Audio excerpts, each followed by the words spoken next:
On the day Scotland's Roman Catholic Cardinal resigned, we're debating what place, if any, religion should have in modern life.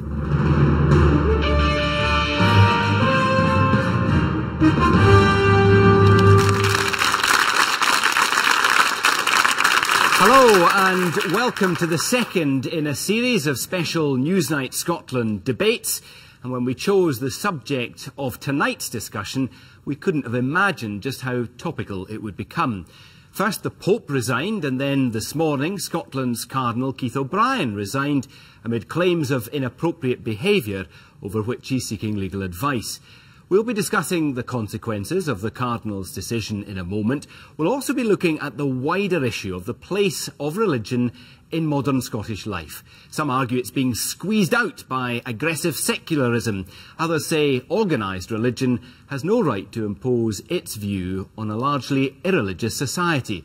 Well, to discuss all of this and more, I'm joined by the Reverend Sally Foster Fulton, who's convener of the Church of Scotland's Church and Society Council. Next to her, Professor John Haldane of St Andrews University. He's Director of the Centre for Ethics, Philosophy and Public Affairs.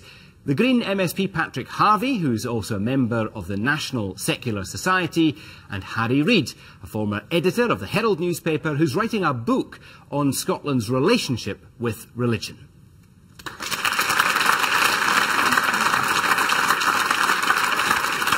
Well, let's go straight to our first question, and it comes from Michael O'Duffin. Michael. Does the panel agree that we should suspend any judgment of Cardinal O'Brien until the facts surrounding the recent accusations are known? OK. Sally, first of all. Yes, I think one of the most counterproductive things we can do now is surmise. Sometimes we get just enough information to get the wrong end of the stick. The most important thing that we need to remember is on all sides of this, there are people who are in pain and in distress and worried and grieving, and the worst thing that we could do is prejudge. I think to step back and allow the process to take place is the best thing for everybody. Patrick Harvey? Well, yes, we certainly have to suspend judgment on these allegations. I think the wider point, though, is that at a time when some of the figureheads in the Catholic Church are changing, there is perhaps a glimmer of hope that there could be a change of tone. The Cardinal, way beyond these particular allegations, has over the last few years been a pretty relentless source of hostility to the equal rights and dignity of lesbians, gay men, bisexuals and transgender people in Scotland. And I would like to hope that that might change. I'd like to bring in our audience in just a moment, but Professor John Haldane, what do you think? Well, I mean, the question was whether or not we should at this point simply suspend judgment. I mean, this is the kind of thing that happens within any professional organisation. Accusations may be made, allegations may be brought, and there are processes for dealing with those, and those processes are in hand, and that investigation is proceeding. The allegations will be fully investigated, as you understand? Indeed so, yes. That process had already begun, in fact. I think in the circumstances, he's done the right thing. In the face of the fact that, as you mentioned, there's been the resignation of the Pope, which is unprecedented, the imminence of a conclave to elect a new Pope. I think in these circumstances, to go to Rome under the cloud of these allegations, even though they at this stage simply remain that, would not be helpful for him. It would attract attention. It would not be helpful for the Catholic Church. If I could just sort of perhaps pick up Patrick Harvey's theme, I mean, I think that there's one respect in which, whatever else might be said about this, there's one respect in which I think Archbishop O'Brien has served his church well, which is that he has been an unevasive advocate of its teachings. And obviously those teachings in some respects are unpopular in some quarters, and that is understood. But, I mean, I admire people, I admire Patrick Harvey in this respect, people who are forthright and clear in their views and unevasive and so on. And I think for that he's to be given credit, whatever one thinks about those views themselves. We just explain the Cardinal has been accused by 3 priests and 1 former priest of acting inappropriately. The allegations date back to the 1980s. The Cardinal, we're told, is contesting them and is seeking legal advice. Harry Reid, before I come to the audience. Well, I think that we do have to suspend judgment. I take the point. He's obviously been a very forceful communicator, and in being forceful, he's annoyed quite a lot of people. I think, interestingly, his sudden departure from the scene is going to leave a gap. There isn't going to be an obvious senior church person in Scotland to speak out as he has so controversially and so clearly on so many issues. And dare I say, I think this possibly gives the Church of Scotland, which has been very much in the background in the communication stakes, it maybe gives it a chance to move to the forefront. Because I think many people in the Church of Scotland have frequently worried, why don't we have a communicator like Cardinal O'Brien? Do you agree with the First Minister, Alex Salmond, who said today we shouldn't read anything into the Cardinal's decision to step down with immediate effect as Archbishop and not to travel to Rome to take part in the conclave? Well, no, I don't think we should read too much into it. The very fact that we're speculating about that by implication means that I suppose we are reading something into it. But no, I think we should just let that be. This is a time, obviously, of turmoil for the Catholic Church worldwide. Clearly, there are all the stories about what's going on in the Vatican. We're going to get a new Pope. Now we're going to get a new leader for the Catholic Church in Scotland. So I think the Catholic Church, let alone the rest of us, needs maybe just people to stand back and just wait and see what happens. I mean, I think a great deal is going to happen over the next few months. OK, I'd like to get some reaction from our audience. Gentleman there. Les Reid, Edinburgh Humanist Group. Last week, Cardinal O'Brien said that he was going to go to Rome and contest the Church's adherence to the celibacy rule, which I thought was amazing news, that celibacy, after 1,000 years of being Church doctrine, was being called into question by a cardinal. Now, very old allegations, these go back to the 1990s, have suddenly risen up and scuppered his opportunity of questioning celibacy. I do find this very disturbing. I'm not paranoid, but I'm wondering.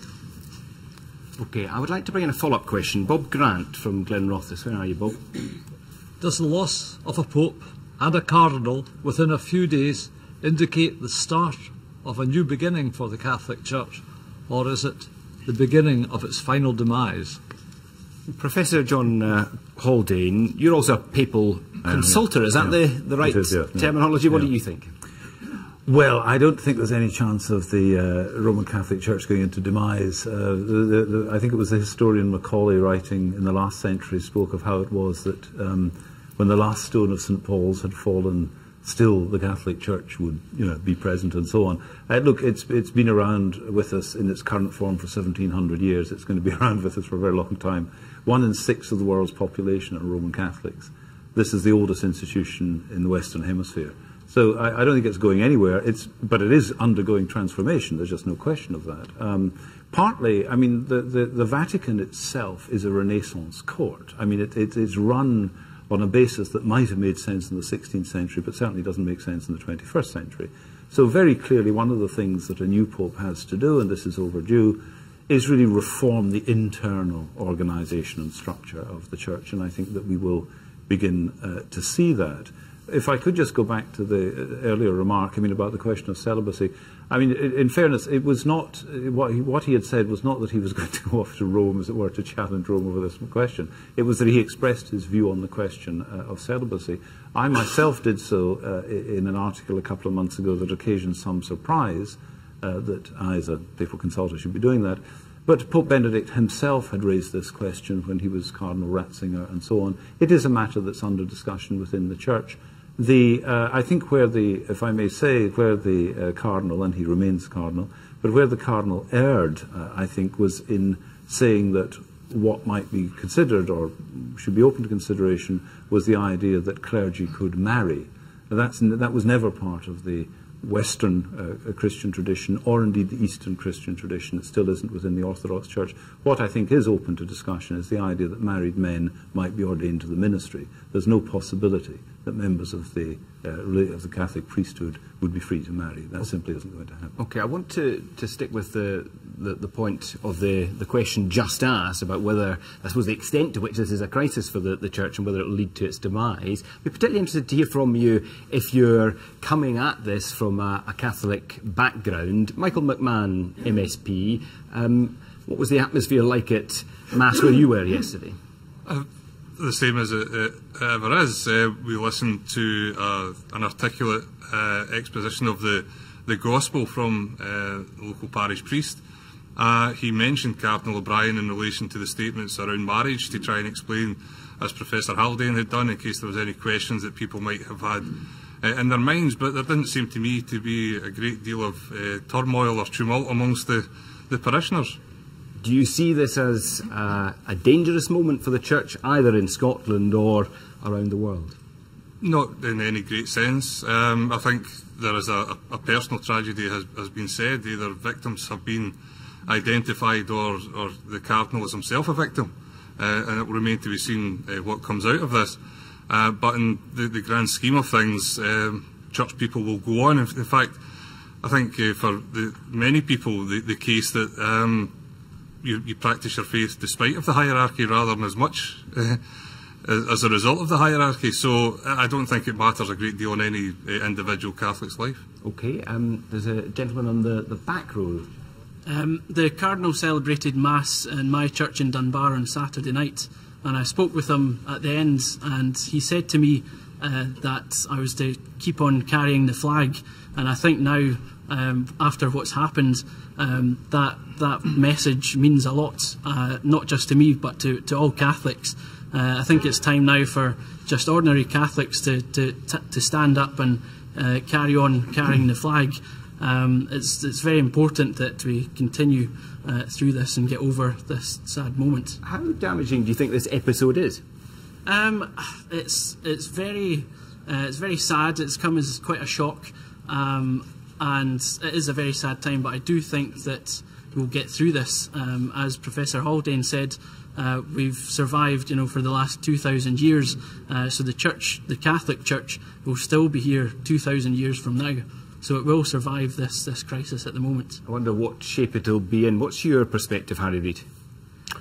Well, I mean, I think it's difficult sometimes to address these questions here in Western Europe because we are by far the most secular part of the world. I mean, I think personally, and I'm pretty certain, that the natural condition of humanity is to be religious. Certainly, if you look at the world, the 7 billion human beings in the world, most of them are religious adherents of one kind or another. This is a very secular society here. So the Catholic Church, I think, like all the other churches in this particular society, struggles. Does it matter now that there will be nobody from this country, from Scotland or the wider UK at the conclave? No, I don't think it really matters at all because, as I say, I don't think in the greater scheme of things in the greater Catholic Church, Scotland is of any great significance. I think, in a way, more importantly, I wonder if Europe is of all that much significance. I mean, there are so many Catholics in South America, in Africa, in Asia, that I personally, as an outsider, think it's high time we had a Pope who is not an Italian and indeed not a European. Well, indeed, Cardinal O'Brien himself was looking beyond Europe when he was in a position to take part in the election. Patrick Harvey, where do you think this leaves the Catholic Church?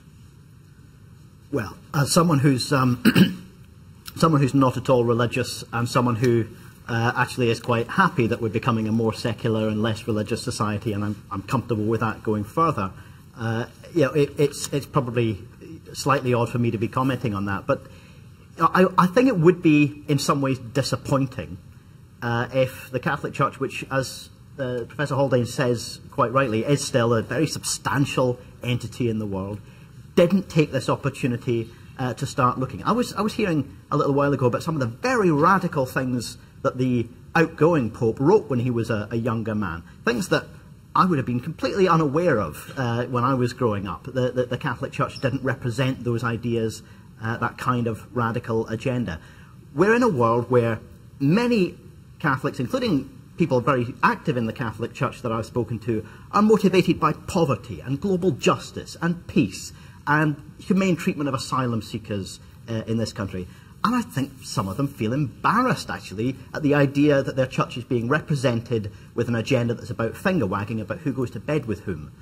You know, we're also going through a period of huge economic crisis and entering a period of ecological crisis where the moral arguments about the kind of changes that our society is going to have to go through are going to be really important. And if a church isn't interested in that dynamic agenda of transformational change in society, then I wonder what its relevance really is.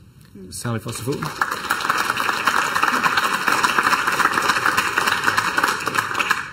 The church, and not just the church, but all faiths are about transformation and coming to a new way of being. And in that search, I think it is really important that we reform. In the Church of Scotland, we are a church that is reformed and ever reforming. So it's about going back to what's core business, what's really, really important and what's not. And what's important is finding ways to love your neighbor, to forgive each other, to, instead of defending your corner, to find common ground. Because when we get so focused on defending our own answer, we don't listen to each other. And if we don't listen to each other, then how do we begin that loving each other, which goes to the core of the gospel? So there's an opportunity. And are you saying this is something that each individual has to do, or that all churches should lead in? Both. All individuals need to have that personal search, but religion is often personal but never private. Okay, I want to bring in another question. Comes from Liz Leyden, or Leyden, editor of the Scottish Catholic Observer. Good evening. Yes, I was very interested in finding out the panellists' views on a particular angle into this debate tonight. We're here to discuss the role of religion in modern Scotland. And as someone who believes that religion exists here, there are strong Christian roots, there are now other faiths, there's a great ecumenical movement, a great interfaith movement. I'd like to say that I believe we should be discussing what is the role of religion in modern Scotland, not if it has a role. And I just wondered what the panellists' views are on that. Okay, well, as well as our panel here, we actually have representatives from many of the faiths in Scotland. So perhaps we'll start this one by going to those from some of the other faiths represented here tonight. Annie Rinchin is a Buddhist nun and is with us on the front row here. What's your view, Annie? Well, as you were saying, the Scotland, although it's becoming more secular, and Europe indeed becoming more secular, it's also much more diverse.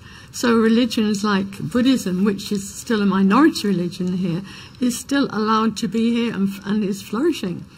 I think possibly because one of the main precepts of Buddhism is to work on oneself and to be less judgmental of others. And if everybody did that, maybe that would be a better world. You know, the teachings of the Buddha can be, I think they're as relevant here in Scotland as they were in India 2,000 years ago, because people are fundamentally very much the same in terms of their psyche. The society, the culture might be somewhat different, but people's minds are very much the same, and that's what we need to work on. So whether we're talking about powerful church people or powerful politicians, whoever it is, we're all human beings, and we need to look after ourselves and control our minds. Okay, and next to you, Charandeep? Yes, Charandeep Singh, yes. Charandeep Singh from the Sikh Council of Scotland and the Glasgow Gurdwara. I think the question has a very good dimension to it as to what the role of religion should be in Scotland as opposed to if it should have a role. From a Sikh perspective, we absolutely believe in the personal element of faith, but we also have a strong element of being public. You know, I adorn the turban on my head, and that's a very public statement about my values and the values of my community of equality, justice and humanity. So we absolutely believe that we've got a role in public sphere. You know, the Gurdwara, for example, is the perfect example. We run a free daily kitchen every single day of the week within Scotland, and in Glasgow there's 4 Gurdwaras all running free kitchens. And when we are facing... Is that the extent of the role, you think? Well, Well, no, it's absolutely wider. But when we are facing one of the worst recessions that the world has ever seen, and we've got public or faith institutions providing real daily needs for families within the south side of Glasgow, most basic needs such as food, then absolutely a public role for faith is very, very important. Okay, I'm going to bring in somebody from the Humanist Society. Is that yourself, sir? No, it's not. I'm here as your average man in the street. in fact, we had you earlier. The gentleman, I'll come to you in a second, but the gentleman on the front row, because I wanted to get that perspective in. I'm the Vice Chair of the Humanist Society, and I think the key here that we're all talking about is a secular society, where the state is neutral when it comes to matters of belief. That way everyone can have a say in an equal way. And I don't think any religious organization should expect to have a VIP pass into the corridors of power. And as long as we don't have that, we non-believers are very happy. Do you think that's how it is at the moment, that the major faiths have a VIP pass? Yes, I think so. Definitely. Professor John Haldane. Well, a number of very interesting. Thank you. A number of very interesting issues. I mean, if you ask what is the question of the place of religion within society, in particular within Scottish society, then these, if I can put it this way, social service aspects of religion, while they're important, they don't represent religion per se. I mean, humanists could be involved in providing aid and comfort, and indeed are so. So the question, if we're talking about what is distinctive about religion, if I could just take up a couple of things. I mean, you quoted in the English, you quoted the famous slogan "Semper Reformanda," ever to be reformed, as it were.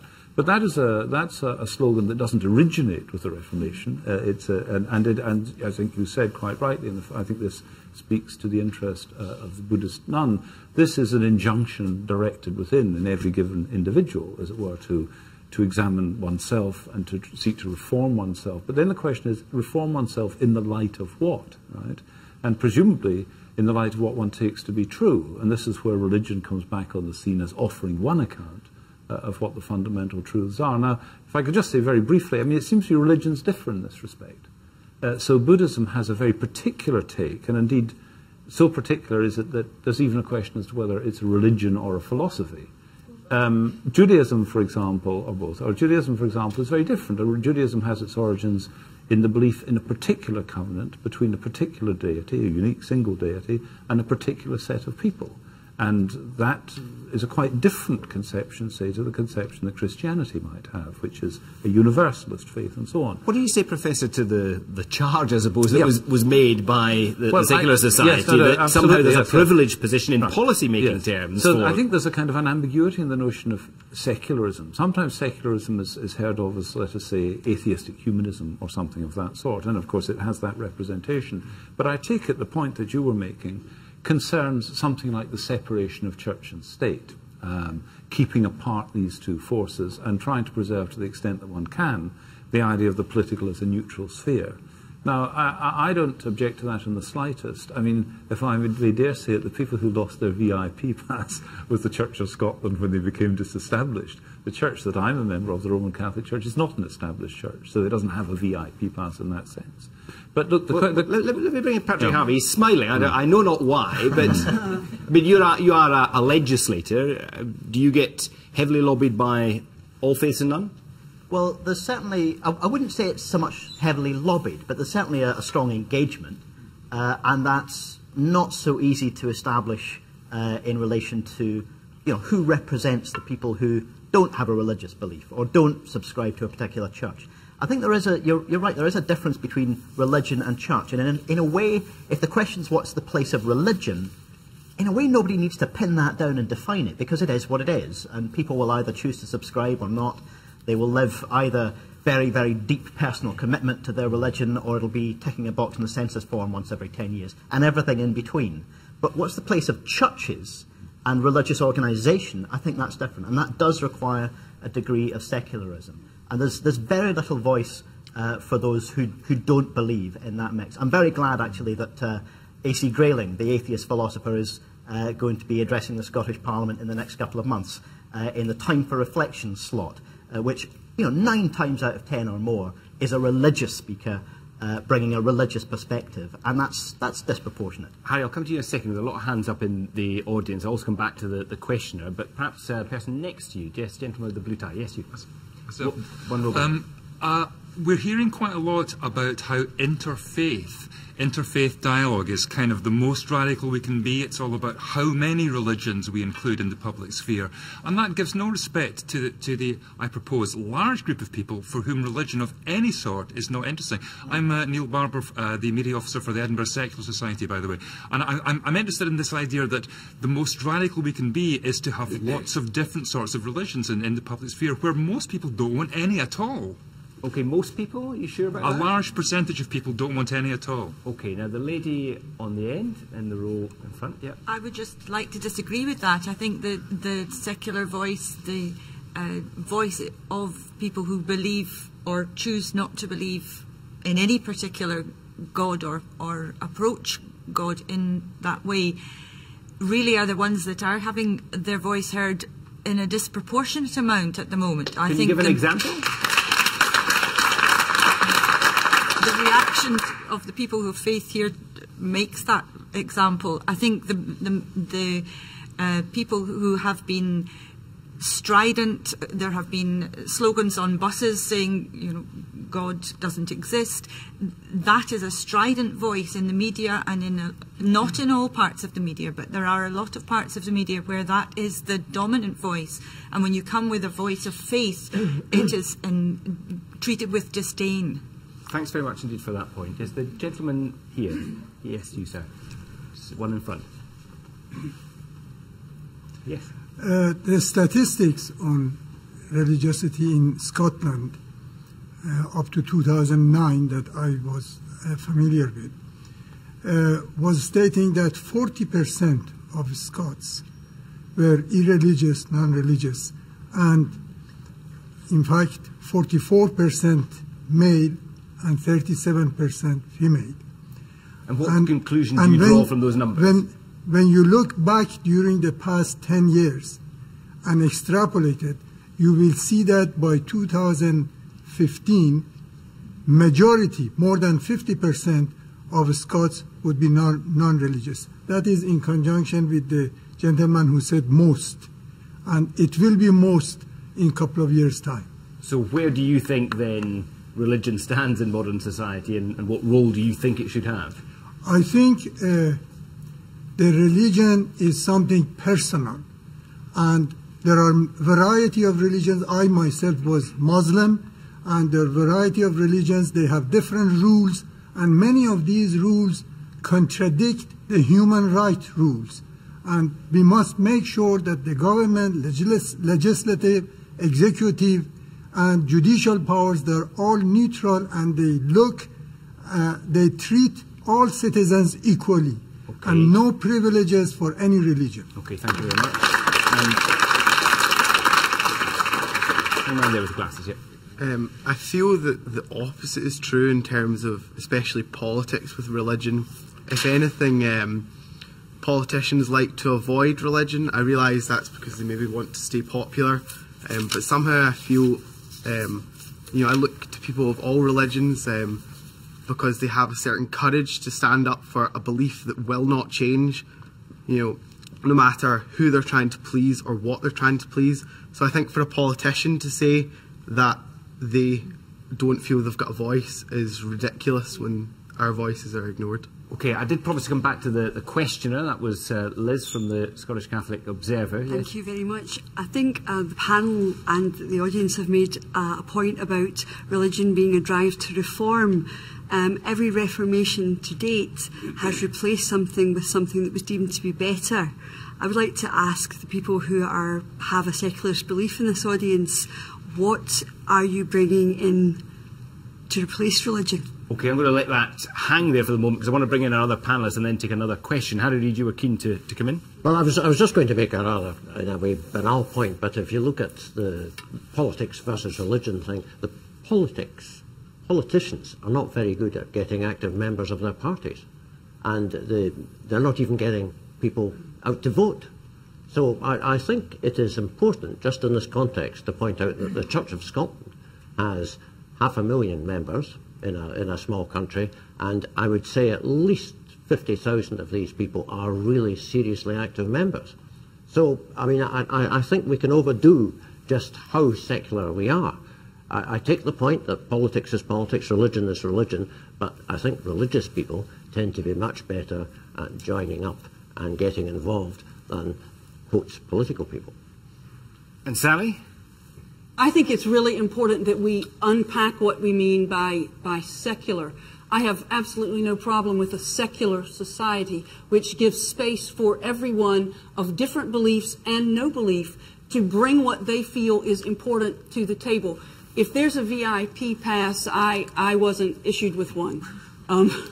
That's not been my understanding of how things work. I think it's vitally important that all members of a modern Scottish society or a modern society anywhere have space to say, this is what I believe is important because it impacts on my neighbor. And I don't think that it has to be an either or.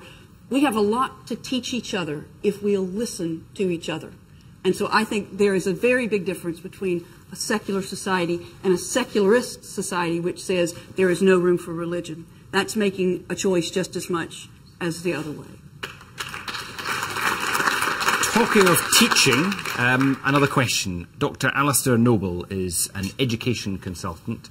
Alistair Noble, where are you? Thank you, Glenn. Yes, my question is this.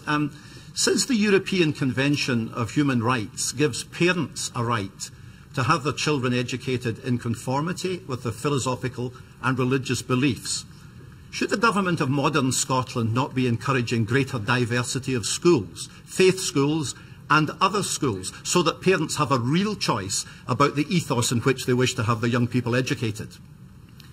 Sally? That's a very interesting point. From the perspective of the Church of Scotland, we are very supportive of the non-denominational schools. There's been no appetite. In 1872, we released control of a school in every parish, and we have been very supportive of non-denominational schools. However, we also respect the right of other religions who would choose to have their children brought up in a school where that's their tradition. I would like, though, to say something for Encounter. There is nothing more powerful and more transformative than knowing each other. I think that's the strength of RMPS, of religious and philosophical and moral education. It begins to unpack who we are together, and we begin to make connections. Okay, and there are limits to the extent to which that operates within schools. But do you agree with the questioner or the proposition in the question that the government should do more to encourage schools, faith-based schools, and a greater diversity in the educational establishment? I think what the government should focus on is what's best for the pupil. And I think that unpacks itself in different ways. Okay, not quite sure whether you agree or not, actually. Harry Reid. Well, I mean, I would disagree with Sally here. I think the Church of Scotland should be trying hard to promote faith schools. I don't see any reason why it shouldn't. I think that there should also, if you want, you can have completely secular schools. I mean, we are a diverse society, and I don't see any reason why the only schools that really seem to be in our society which are clearly religious are those the Catholic schools. I think that the Catholic schools actually, in many ways, do a very good job, but I simply cannot understand why the Church of Scotland is so reluctant to have its schools. I'm sure many Church of Scotland parents would love the Church of Scotland to have its schools. Reluctant, Sally? Fair? Not reluctant. We've looked at this on several occasions. There's no appetite for that. We feel that the school system is well-rounded in Scotland. It gives an opportunity for religious observance, which unpacks opportunities for people to explore. So no, that has not been something that the Church of Scotland has seen an appetite for, and we feel that the non-denominational schools, that our public schools in Scotland, do a wonderful job, and they also offer an opportunity for our children to encounter and explore and meet with other people. So it's important, and that's a very strong point. Gentleman on the front row. In Scotland, so far, until last year, I think, the curriculum of non-denominational schools was covering all kinds of religions and faith. Unfortunately, when we have the new curriculum for excellence, the denominational school, the Catholic schools, have a curriculum which still teaches all religions, whereas the non-denominational schools have a curriculum now which says Christianity plus 2 religions only. So actually the idea of more diversity... So you don't think the non-denominational schools are doing such a great job then? They were doing a better job than what is being required now in the new curriculum, because the new curriculum is limiting them to 2 religions only rather than the whole spectrum. Okay, and the lady second row from the back. Yes, you. Okay. Caroline Lynch from Secular Scotland. My concern about the Scottish education system, particularly with RME, is that the policy is very, very wishy-washy. You get some schools, particularly in very religious areas, that only teach one point of view, i.e. Christianity, and then schools in inner city areas which teach across the spectrum. And so you get very, very different education being had by the kids in different areas. Okay, so what would you like? Would you like further diversity, including perhaps schools that don't teach religion at all? Well, I would like a standardised curriculum across the board so that the kids are educated in all of the religions that are out there, but not told that any of them are in particular true. Okay. But I'd also like to look at morality and the issues around morality from a non-religious point of view. So looking at free thinkers, at secularists, at people like, people who have made real difference to society. Okay, and in front of you, the gentleman in the middle, yes. Chris from McLaughlin. I trained for a time as a Catholic RE teacher, and one thing that's often forgotten is that the legislation which allows for denominational schools in Scotland is still on the books and is open to all. There are state schools in Scotland. There's a Jewish primary school, and there are 3 Episcopalian primary schools as well. In principle, there's nothing to stop any faith group, or indeed a secular or humanist group, bringing forth a proposition to have their own school as well. The difficulty which has been faced in the past is largely not a question of money per se, but of staffing. So, for example, if you have a minority religious position, even quite a substantial one, like, for example, Muslims in the city of Glasgow, people have on several occasions tried to start schools of that nature, but have found a difficulty in finding sufficiently qualified Muslim teachers to take up the positions which would be necessary to make that happen. But do you think the demand is there, it's unmet? I think that that's quite possibly the case. What I have a concern about is the sort of comment that's been heard from behind, that the only way that we can have diversity is actually to have the same curriculum everywhere, which seems to me to be the very opposite of diversity. Okay. Let me bring in another view from the front row, just next to the aisle. Yes. Ephraim Borowski, Scottish Council of Jewish Communities. I think, first of all, I would want to disagree with what Harry said, because the choice that he's offering is not a choice for everybody. It might work in the cities, but it doesn't work outside in rural areas where, however diverse the choice is in theory, it's simply too remote for individuals to send their children or for older children to attend. So I think we have to operate in the real world. One of the things that remains with me from my childhood, which is of course centuries ago, is the alienation that I felt, not during religious classes in school, because I knew exactly what they were for, but ceremonies like prize givings and assemblies and so forth. And I think that if you're going to have a modern society of the kind that I think everybody here is in favour of, then we have to separate religious observance from religious education or education about religion. And the model I would offer is a very simple one, and it's a very common one. It's available, for example, in universities, where they separate the graduation ceremony from any service, religious service, that may take place before that. And that schools can do exactly the same thing. But we are in a situation still to this day where so-called non-denominational schools are actually alienating the people that they are pretending to honour by forcing them to sit through a foreign religious ceremony as part of a prize giving. Okay, thank you very much indeed. I will come back to the audience in a moment, but let me bring in Professor Haldane. Well, the original question was one about educational policy, I think, and I favour, I'm of the opinion of Mao Zedong, let 1,000 flowers bloom. So I like diversity, and of another source, Mill in the 19th century. Got to be careful with your comparisons, That's right? I'm happy with that, yeah. Experiments in living. I think there's a lot to be said for diversity. I mean, in a way this connects with earlier themes. You know, this is a society in transition.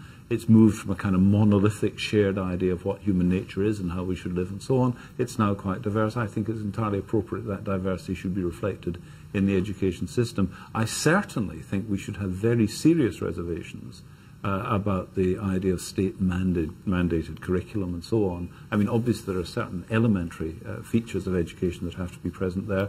But I think it's also a test. People talk about, the importance of traditions and so on. Let them actually be tested, if you can put it this way, in the marketplace of schooling and see if there really is the support for them. And some will wither and some will flourish, and that seems to me a good thing. Well, I certainly support the idea that we should expose children to a wide range of philosophical viewpoints and religious histories and so on, including the argument that you don't need to choose a religion if you don't want to at all. That should be very clearly available for young people. But the questioner took a human rights-based approach to the question, the idea of the human rights of parents. And I'm a big supporter of human rights, but human rights need to be balanced. There are human rights for the children as well, and I think they have a right to a neutral education.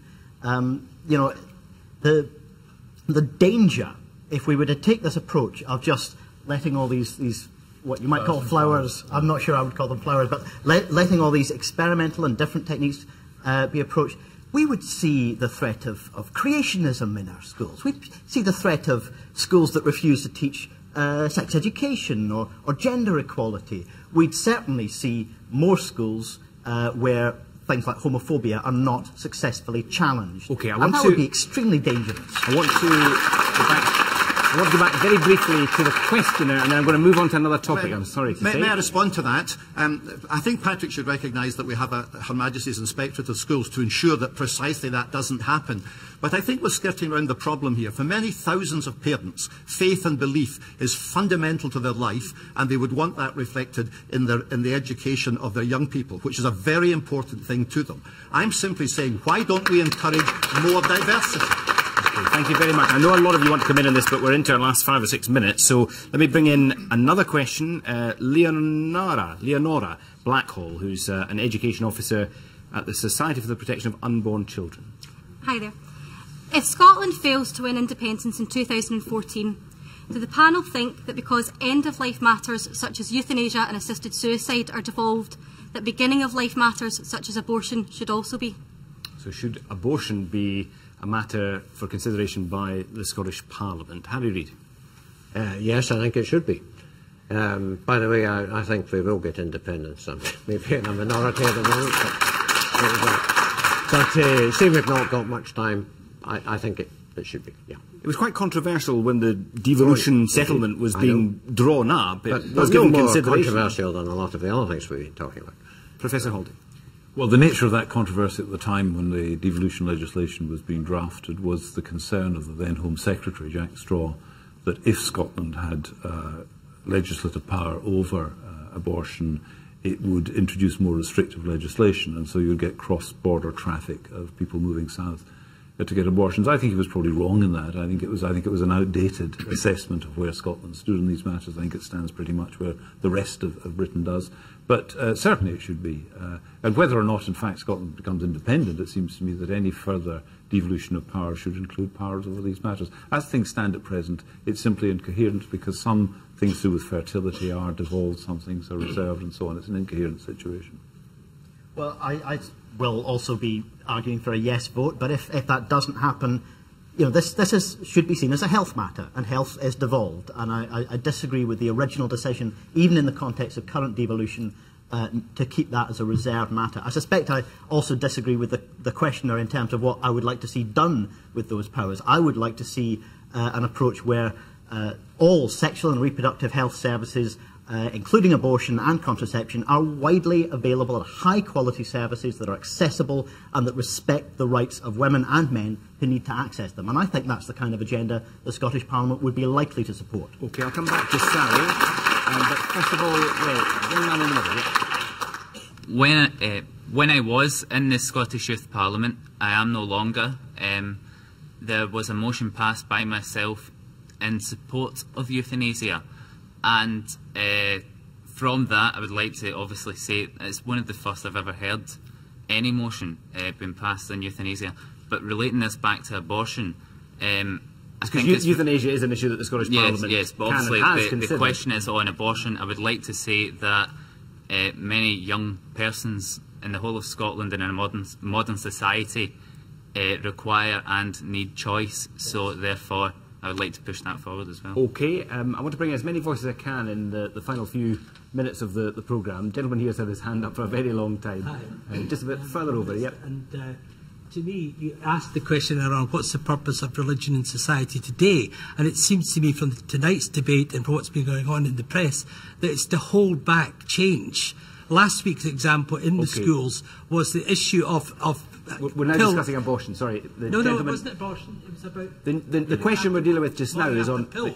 And immediately the religious groups all came in and wanted to put an end to that. Now that is a secular issue. It should be nothing to do with religion. But all the religious people have held back sex education, and they've held back the morning pill idea. And also the problems in Africa about condoms and HIV and AIDS. Okay.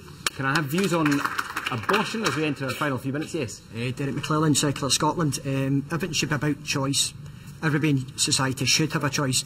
If you're against abortion, don't have an abortion. If you're against gay marriage, don't marry a homosexual. That should be the choice of society. Should be under Holyrood control is what the question's about. Well, it most certainly should, and I believe it should be in an independent Scotland as well. Okay, next to you. Yes? Richard Lucas. I'm intrigued to hear Patrick Harvey to describe abortion as a health issue. I'm not sure what definition of health encompasses killing the unborn.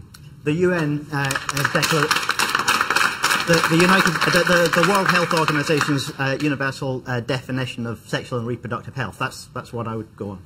I want to bring in Michael McMahon. We've had a few people saying what they would like to happen in the referendum and in an independent Scotland. You want Scotland to remain within the UK, but should abortion be in Holyrood's control? I think logically we already have it devolved to Northern Ireland. We have euthanasia issues devolved to the Scottish Parliament, and health is devolved to the Scottish Parliament. So I think the logic would suggest that we should have control over abortion law. Well, let's get the view from the Church of Scotland just finally. Yes, the Church of Scotland has no view as to the outcome of the referendum, but we feel it's a really important issue and it's a unique time in Scottish history. And so we don't tell people what to think, but we say this is now a time to think. In regards to the answer to that question, there's a jarring that end-of-life issues are devolved to Scottish government and beginning-of-life issues are not. So I think that they should be housed within the Scottish government. Okay, thank you very much to all on our panel this evening. Well, that brings us to the end of our time from this special edition of Newsnight Scotland. We will return later in the week at the usual time of 11 o'clock here on BBC Two. But I'd like to thank our panellists and thank our audience here in Glasgow for all your contributions. Thanks to you for watching, and from all of us here at Pacific Quay in Glasgow. Enjoy the rest of your evening. Have a very good night. Good night.